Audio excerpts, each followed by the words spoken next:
Blue Buck exists to improve community outcomes, particularly for the vulnerable and for the needy.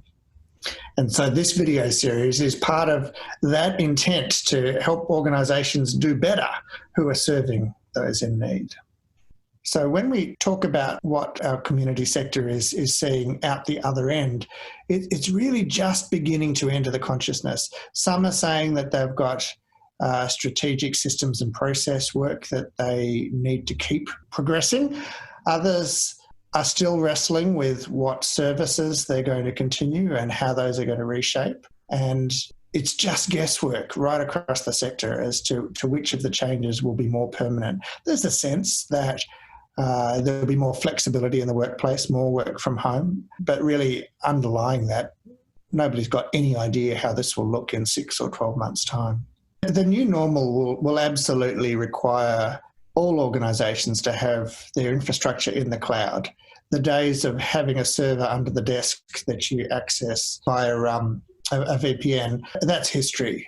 If there's an organisation that's got its finance system sitting under the CFO's desk, that's just not going to work moving forward.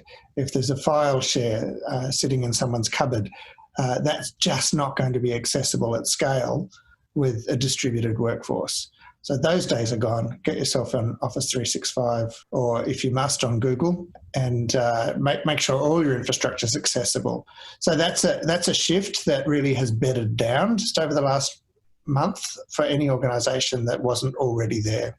There's a flexibility that has been embraced through this time. There's a willingness to move quickly, which I think has taken the teams by surprise. And there's been a real delight in some cases at how effective it's been to just push through the blockers. I've heard many organisations talk about projects that might have taken 12, 18 months to push through that just over these last weeks have happened in a matter of days and weeks. And it's been a crash through, it's been an intense effort, it's taken a real pressure cooker to get that operational, but they look back and go, well, we did it, and it's working. And I think that's been a surprise and a delight. I'd also add to that in the coming weeks and months, there will need to be some reviews of those activities that crashed through. When those shortcuts were taken, I think there will need to be some due diligence that goes back and just has a bit of a check to make sure that security is still appropriate, and that if the processes were not fully followed through, what are the risks and the implications that we need to then have a second look at in the cold light of day without the pressure of time.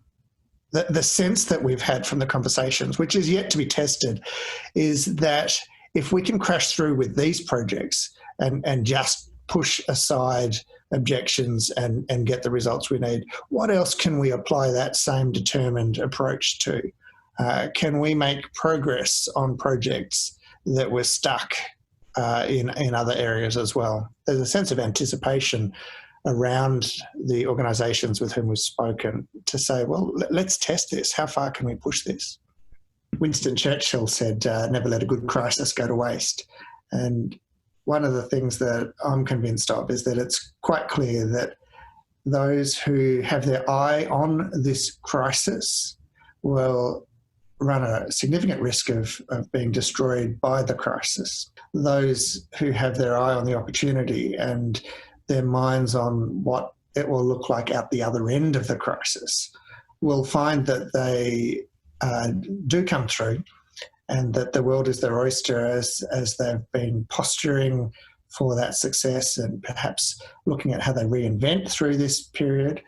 And it'll be those that are forward-thinking that find themselves well positioned to take ground or to grow in strength or to have new and inventive service offerings, or to have refined and tuned those, to have found efficiencies that they didn't even know they needed to look for, and be well positioned for a much stronger and healthier organisation through this crisis, through this pandemic.